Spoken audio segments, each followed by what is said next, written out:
wassalatu wassalamu ala nabiyyina Muhammadin wa ala alihi wa ashabihi wa man tabi'ahum bi ihsanin ila yaumiddin.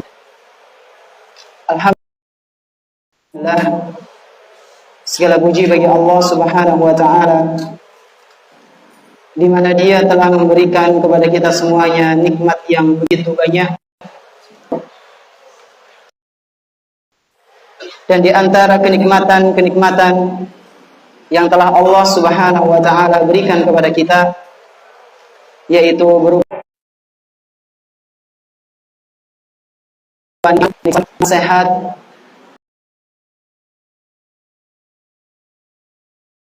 dan nikmat kita bisa kembali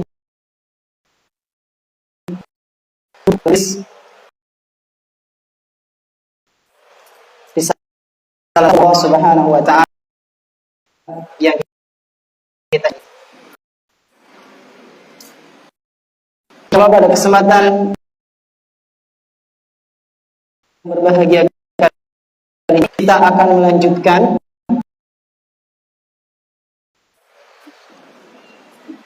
kitab yang semester lalu pernah kita bahas.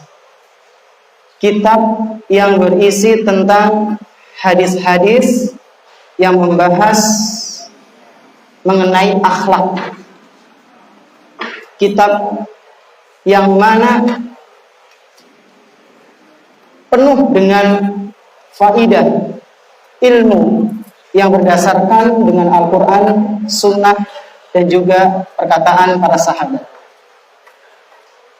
Dan kita memohon kepada Allah Subhanahu wa taala, semoga Dia memberikan kepada kita semuanya ilmu yang bermanfaat sehingga bisa menjadi bekal kita kelak ketika berjumpa dengan Allah Subhanahu wa taala. Salawat beserta salam semoga senantiasa tercurah limpahkan kepada Nabi kita yang tercinta, Nabi Muhammad sallallahu alaihi wasallam, beserta para keluarganya, para sahabatnya, dan umat beliau sallallahu alaihi wasallam yang senantiasa mengikuti sunnah-sunnah beliau hingga hari akhir nanti. Para pemirsa, para ikhwan sekalian yang semoga senantiasa dimuliakan oleh Allah Subhanahu wa taala. Sebelum kita memasuki pembahasan selanjutnya, alangkah baiknya kita mengingat terlebih dahulu materi semester lalu, ya, pembahasan semester lalu, di mana kita masih dalam pembahasan apa, ikhwan? Masya Allah, birrul walidain. Apa artinya? Berbakti kepada kedua orang tua. Di pertemuan terakhir kemarin kita membahas tentang perkataannya salah satu sahabat Nabi Sallallahu Alaihi Wasallam. Siapa itu? Perkataannya siapa? Yang sekarang kelas 11 atau kelas 12. Siapa coba? Lupa tuh? Perkataannya Abdullah bin Abbas, Masya Allah. Barakallahu fiik. Radhiyallahu anhu.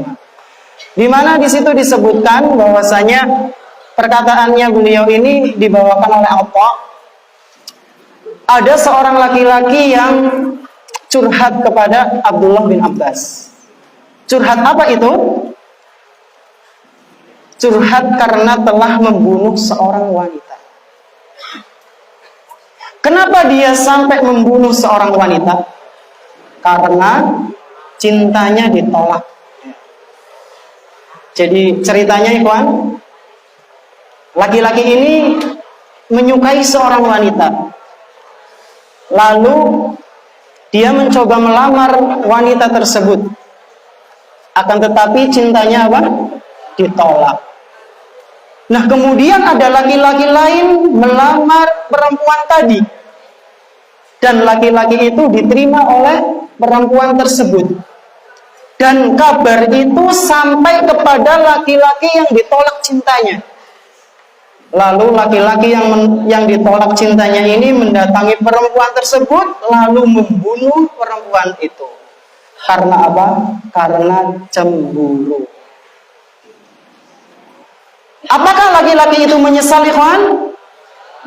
Menyesal, ya. Laki-laki itu menyesal. Setelah berjalannya waktu, laki-laki itu menyesal, menyadari bahwasanya perbuatan yang dia lakukan ini adalah perbuatan dosa besar.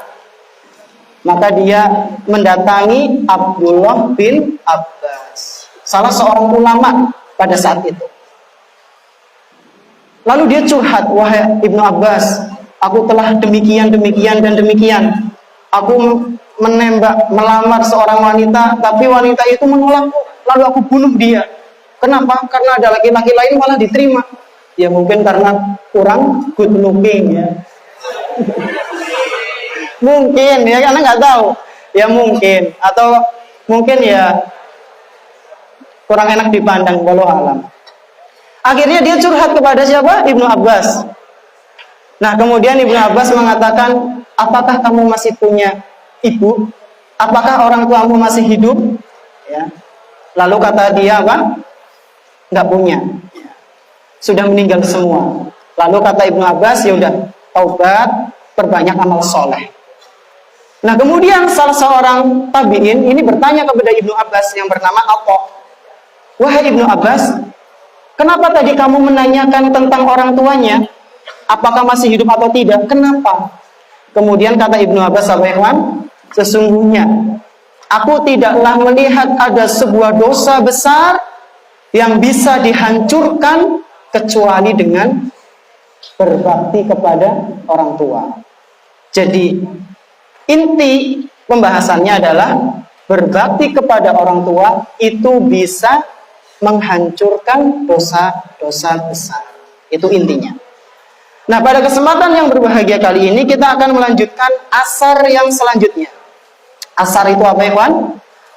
Asar itu ya secara sederhananya perkataan atau perbuatan yang dilakukan oleh sahabat Nabi, ya, radhiyallahu anhum. Apa tadi? Bahasa sederhananya perkataan, perbuatan yang dilakukan oleh para sahabat Nabi. Nah, malam ini kita akan melanjutkan, ya. Melanjutkan asar lagi, ikhwan. Ya. Dan masih sama. Ini adalah asarnya Ibnu Abbas radhiyallahu anhuma. Bahwasanya Abdullah bin Abbas radhiyallahu anhuma pernah mengatakan. Dan sebelum ana sebutkan asar ini, ikhwan, kita masih dalam pembahasan birrul walidain, ya. Jadi ini pembahasannya cukup panjang. Masalah apa? Masalah berbakti kepada kedua orang tua. Di sini Abdullah bin Abbas radhiyallahu anhuma mengatakan, "Ma min muslimin lahu walidani muslimani yusbihu ilaihima muhsinan." Jika seandainya ada seorang muslim dan dia masih memiliki kedua orang tua. Jika ada seorang muslim, dia masih memiliki apa, ikhwan? Kedua orang tua. Yusbihu ilaihima muhsinan. Dan dia selalu senantiasa berbuat baik kepada kedua orang tuanya. Kepada bapak atau ibunya. Maka kata beliau, illa fatahalahu Allahu babaini yakni minal jannah.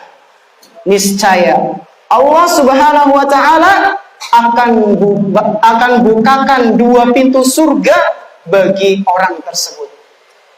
Jadi kalau kita masih memiliki dua orang tua, bapak dan ibu, dan kita berbakti kepada keduanya, maka Allah apa, ikhwan? Membukakan dua pintu surga. Subhanallah. Kalau misalnya antum ke suatu tempat wisata dapat karcis gratis, seneng gak, ikhwan? Seneng. Tempat wisata kita bebas ke sana, ada tuku pop es gratis. Tuku apa maning? Cilok gratis ya. Sekaya raja lah pokoknya. Antum masuk mana? Tempat wisata dengan karcis gratis. Senangnya luar biasa. Lalu bagaimana jika Allah Subhanahu wa taala yang memberikan karcis untuk masuk ke dalam surga? Di mana di dalam surga itu kenikmatannya terus nggak ada habisnya. Nak nang pariwisata kan paling ngasih kapan? Maghrib tutup ya. Nggak kerasa berangkat jam 9. Ngerti-ngerti wis duhur, sholat. Habis sholat, kemana lagi? Jalan-jalan ngelilingi tempat wisata, wis asar. Rasanya cepet. Padahal gratis ya. Ya emang sesuatu yang gratis itu cepet ya rasanya ya. Nah ini bagaimana jika surga yang Allah Subhanahu wa taala berikan? Tentunya akan merasa senang. Lalu bagaimana Ustadz kalau misalnya bapak atau ibu kita sudah meninggal salah satunya? Kata Abdullah bin Abbas, kana wahidan fawahidun. Jika salah seorang dari kedua orang tuanya itu ada yang meninggal, misalnya bapaknya atau ibunya meninggal, lalu dia berbakti kepada salah satunya, fawahid, maka pintu surganya itu hanya terbuka satu, tinggal satu. Nah ini PR bagi kita yang orang tuanya tinggal satu, dijaga benar-benar ya. Bapak kita mungkin yang masih hidup, ibu kita sudah meninggal. Antum di sini belajar ilmu agama, nggak tahu bapak antum di sana kerja, nggak tahu antum bagaimana bingungnya bapak antum cari nafkah. Antum nggak tahu bagaimana bapak antum dibentak sama bosnya. Antum nggak tahu mungkin ada luka yang mungkin jatuh ketika kerja, antum nggak tahu ya kawan. Karena sifat bapak itu lebih senang diem. Yang penting orang-orang yang di sampingnya itu bahagia. Antum nggak tahu dengan segala hal-hal yang menyakitkan yang menimpa bapak antum. Maka ketika antum liburan pulang, balas semua kebaikan yang mungkin antum nggak tahu yang dilakukan oleh bapak antum. Jangan malah pecaca-pecucu bali rumah. Ya. Ngomongnya wis seakan-akan kayak ulama, sudah tahu tentang masalah ibadah, hafal hadis Al-Quran, bali-bali nyeramai ramane. Ya. Padahal ramane sih ngoletna duit nggo jenengan sekolah. Ya. Maka jaga lisan kita ketika ingin menasihati ayah kita. Kalau misalnya setara kita itu masih nasihatnya jangan kebanyakan ngomong, tapi dengan sikap, dengan akhlak. Itu lebih ngena ikhwan daripada antum bawakan dalil Al-Quran, dalil hadis. Kita itu walaupun sudah sampai 40 tahun, kita tetap di mata orang tua kita itu anak kecil. Jadi nggak usah sok keminter ya. Kalau mau dakwah kepada orang tua, tetap pakai akhlak yang baik. Itu yang diutamakan. Jadi ikhwan, kalau bapak atau ibunya itu meninggal, maka surga yang dibuka pintunya hanya satu. Tapi kalau dia memang berbakti kepada orang tuanya. Lalu kata beliau radhiyallahu anhuma, wa in aghdaba ahadahuma lam yardallahu anhu hatta yarda anhu. Akan tetapi sebaliknya, jika dia membuat marah, membuat murka orang tuanya atau salah satu dari kedua orang tuanya, lam yardallahu an, Allah tidak akan ridho kepadanya. Kalau Allah sudah nggak ridho kepada hambanya, kalau Allah sudah nggak sayang kepada hambanya, kira-kira urusannya bahkan berantakan nggak iman? Berantakan. Sudah tidak diperhatikan oleh Allah. Karena apa? Karena dia durhaka kepada orang tuanya, nggak sopan kepada orang tuanya. Maka Allah tidak akan ridho, tidak akan sayang kepada dia. Sampai kapan Ustadz? Hatta yardo anhu. Sampai dia baikan sama orang tuanya, sampai dia maaf-maafan sama orang tuanya. sampai orang tuanya itu ridho kepada dia. Maka na'udzubillahi min dzalik. Jika ada seorang anak dia punya masalah dengan orang tuanya, lalu jalan keluarnya milih lunga kang omah ketemu kanca-kancane. Ditakoni kancane, "Tumben metu." Ya kira lagi ada masalah. Masalah kok siapa? Nyokap bokap. Gayane apa? Nyokap bokap. Wong pondok ngomongnya nyokap bokap. Lah biasa mangan jangan kangkung bae nyokap bokapan. Ramane biunge. Ya lagi ada masalah ge. Karo bapak ibune. Masalah apa? Akhirnya apa? Setan menguasai dia. Lagi musuhan sama orang tua, setan pun sangat mudah memasuki jiwanya. Dipengaruhi, wis sekali-kalilah minum. Minum apa ya, kawan? Jus. Minum sing jerene bisa nggawe mabur, ya mabur orang balik maning. Ya. Terus nguntal apa sing jerene bisa orang kayak mutan apa-apa ngasih orang balik maning. Na'udzubillah min dzalik, udah dosa besar sama orang tuanya ditambah dosa besar yang lainnya.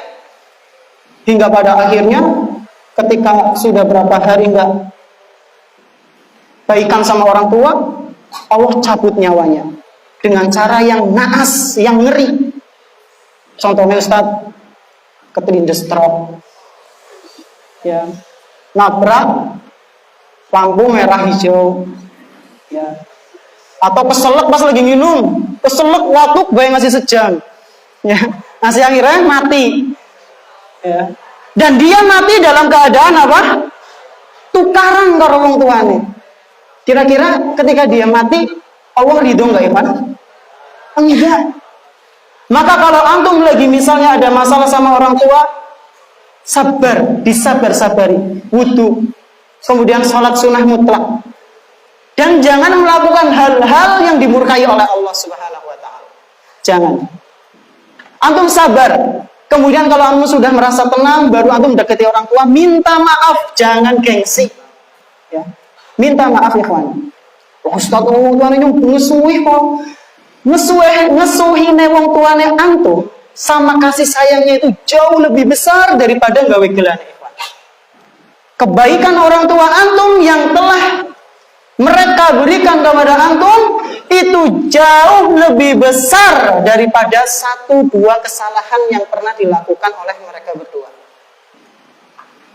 Maka ketika antum arep geda, mau marah kepada orang tua antum, ingat kebaikan-kebaikan orang tua antum yang selama ini mereka berikan kepada antum. Lalu kata Abdullah bin Abbas radhiyallahu anhu, atau maaf, kemudian ada yang bertanya kepada Abdullah bin Abbas radhiyallahu anhu, "Qila wa in zalamahu?" Wahai Abdullah bin Abbas, apakah kami tetap harus berbakti kepada kedua orang tua meskipun orang tua kami berbuat zolim kepada kami? Ingat, berbuat zolim ya, bukan mengajarkan kezoliman. Bagaimana jika orang tua kita berbuat zolim, jahat kepada kita? Maka kata Abdullah bin Abbas, "Qala wa in dzalamahu." Ya, tetap berbakti sama orang tua meskipun mereka berdua berbuat zolim ke antum. Contoh berbuat zolim gimana ikhwan orang tua? Ya, orang mulai sangu ya, wis sebulan dan ini angka transferan ya. Jadi kuponnya kayak orang nambah-nambah Ustad ya. Nggak ngirim jajan. Ini kenapa ya? Antum ngerasa dizolimi sama orang tua, padahal antum nggak tahu, mungkin lagi nggak ada uang. Ini misal contoh lain gimana Ustad? Misalnya orang tua antum ya karena emosi, mungkin ya namanya orang kan ya kadang emosi, marah ke antum, akhirnya antum dia apa? Sabet, tahu sabet? Apa?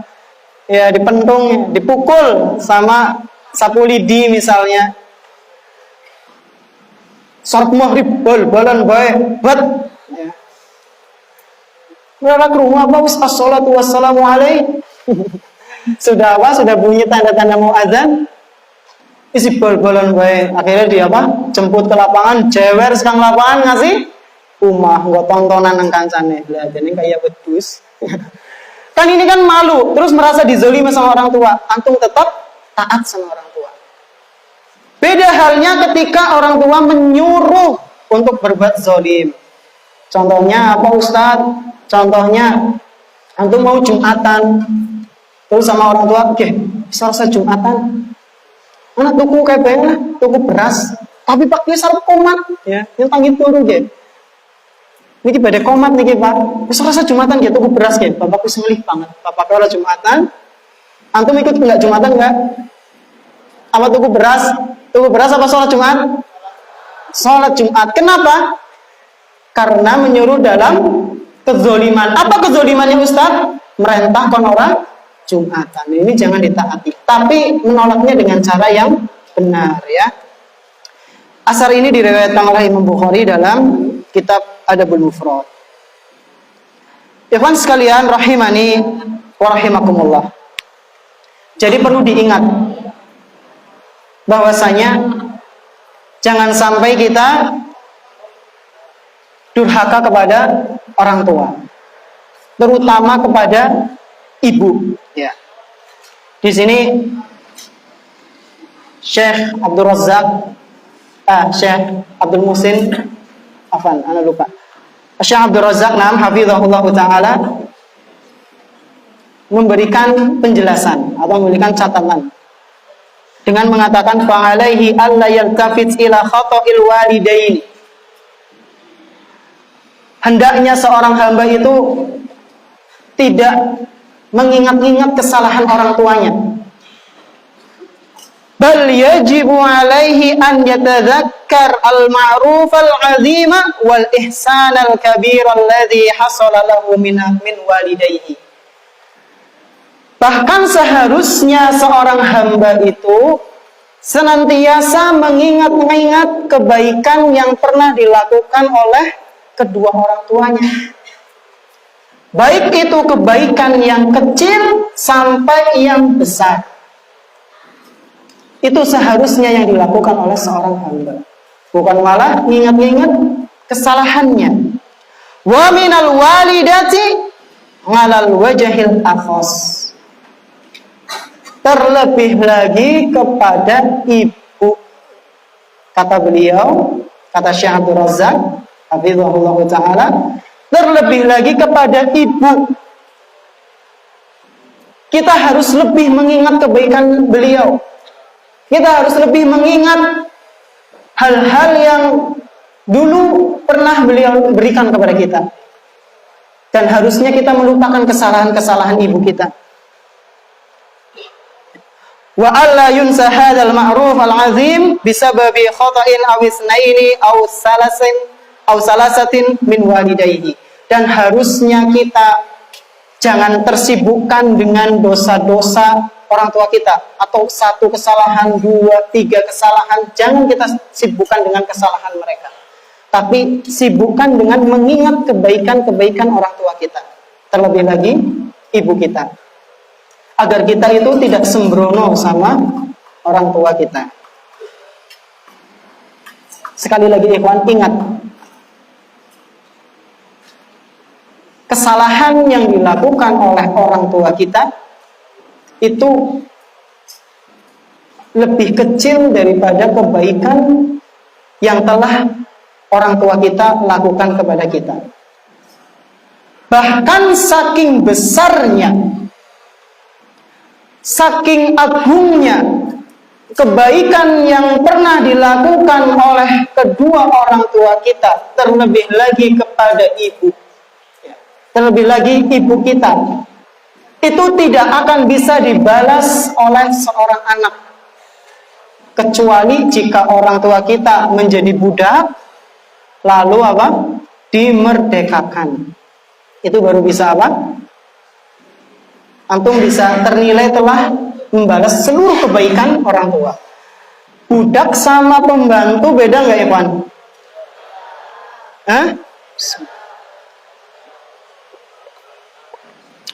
Bedanya apa?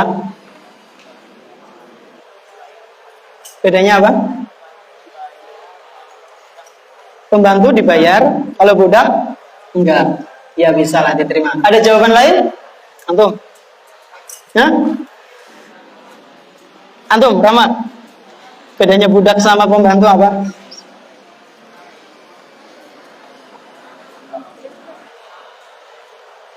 Sama kayak tadi. Ya udah. Secara sederhananya, Ikhwan, pembantu itu kan disewa jasanya ya, dibayar. Kalau budak itu, ya contohnya misalnya ada peperangan gitu. Kemudian kita sekeluarga ikut perang, jihad, membela Islam, misal. Lalu qadarullah, orang tua kita tertawan oleh musuh. Kemudian orang tua kita, na'udzubillahi min dzalik, dijadikan sebagai apa? Budak. Dan budak itu jauh lebih hina daripada pembantu. Kalau pembantu sih kerja ya, nyari nafkah, nyari uang. Kalau jadi budak itu dikapak-kapak nih, kan? Habis kampleng, harap apa? Biasanya kalau majikannya itu zolim, nggak dibayar lagi. Nah, ketika kita tahu misalnya orang tua jadi budak, naudzubillah, lalu kita memerdekakan orang tua kita itu, baru bisa terbalas jasanya. Tapi ini sangat susah. Dalilnya apa, Ustaz? Dalilnya sebuah hadis dari Abu Hurairah radhiyallahu anhu, bahwasanya Rasulullah sallallahu alaihi wasallam pernah bersabda, la yajzi waladun waladihi, tidaklah seorang hamba bisa membalas kebaikan orang tuanya. Seorang anak itu tidak bisa membalas kebaikan orang tuanya. Illa an yajidahu mamlukan fayashtarihi fayu'tikuhu. Kecuali jika orang tuanya itu jadi budak, ya, lalu dia membeli orang tuanya, lalu memerdekakannya. Ini baru bisa dikatakan apa? Sudah membalas kebaikannya. Ikhwan sekalian rahimani wa rahimakumullah. Pernah dikisahkan, itu ada seorang laki-laki, dia tawaf sambil menggendong ibunya. Dan kita ketahui bersama bahwa tawaf itu termasuk ibadah yang agung, ya. Ibadah yang luar biasa. Salah satu ibadah yang luar biasa. Dan menggendong ibu itu termasuk birrul walidain. Dan birrul walidain adalah ibadah yang besar juga. Bayangkan ikhwan, lagi tawaf gendong ibu. Pahala yang begitu luar biasa ditambah pahala yang begitu besar digabung. Maka orang ini, ya, yang lagi apa? Gendong ibunya tawaf, dia merasa istimewa karena menggabungkan dua ibadah yang luar biasa. Dan ketika tawaf ini, orang tersebut melihat salah seorang sahabat Nabi, putranya Umar bin Khattab radhiyallahu anhu, yang bernama Abdullah bin Umar. Lalu laki-laki ini berkata kepada Abdullah bin Umar, "Ya bin Umar, wahai ibnu Umar, atarani jazaituha?" Apakah engkau sudah melihat bahwasanya aku ini tawaf, dan apakah hal tersebut itu termasuk pembalasan, maksudnya pembalasan kebaikan, ya? Apakah engkau melihat bahwasanya aku telah membalas kebaikan ibuku seluruhnya? Maka kata Abdullah bin Umar, la, belum, tidak. Wala bizahfatin wahidah, meskipun satu hentakan nafas saja yang dulu dikeluarkan oleh ibumu ketika melahirkanmu, itu belum membalas kebaikannya. Itu belum membalas. Bayangkan ikhwan, ibu kita itu ketika melahirkan kita berapa kali ngeden, ya. Coba tanya, ya. Sepisan tok ya orang mungkin, ya. Masuk gitu, nggak bisa. Walau alam mungkin ada banget. Berkali-kali ikhwan. Dan kata Abdullah bin Umar radhiyallahu anhuma, orang yang tawaf sambil menggendong ibunya, ini belum membalas kebaikan ibunya. Meskipun apa? Hanya satu hentakan nafas itu belum ada nilainya dengan tawaf menggendong ibu. Apa mani? Apa? Apa ikhwan? Apa mani? Mondok ya. Antum taat kepada ibunya mondok. Saat nyus manut mengibune ge, wis balas mbok kebaikane lazim tawaf be urung apa mani mantap menbu ya. Masih jauh dan enggak akan bisa ikhwan. Seprapat toh ora bisa. Seprapat hentakan misalin be. Antum udah ngerasa udah balas kebaikan ibu be. Belum. Itu belum terbalas satu hentakan nafasnya. Lalu bagaimana dengan kebaikan-kebaikan yang lainnya? Maka dari itu terus untuk berbakti kepada orang tua. Ikhwan sekalian rahimani wa rahimakumullah. Isanya sampai jam berapa? Ami Christopher?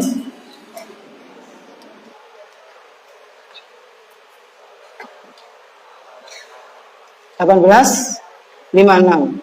Berarti 2 menit lagi ya? Kurang lebih.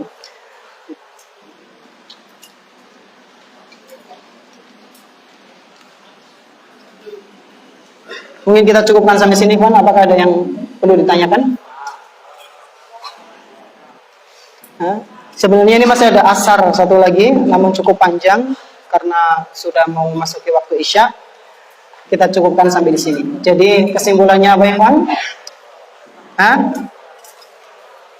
Berbakti kepada orang tua, terutama ibu, atau secara umum orang tua itu yang pertama bisa membuka pintu surga atas izin Allah Subhanahu wa taala. Dan sebaliknya, kalau anak dia tidak berbakti kepada orang tua, maka akan mendatangkan murka Allah Subhanahu wa taala. Allah akan marah kepada dia, dan kalau Allah marah, surga bisa jadi akan ditutup pintunya untuk antum. Oleh karena itu, perbanyaklah untuk berbuat baik kepada orang tua, berbakti keduanya, terutama kepada ibu. Mungkin ini yang bisa Anda sampaikan, kurang lebihnya mohon maaf. Terima kasih atas perhatiannya. Kita tutup dengan doa kafaratul majelis. Subhanakallahumma wa bihamdik, asyhadu an la ilaha illa anta, astaghfiruka wa atubu ilaik. Wassalamualaikum warahmatullahi wabarakatuh.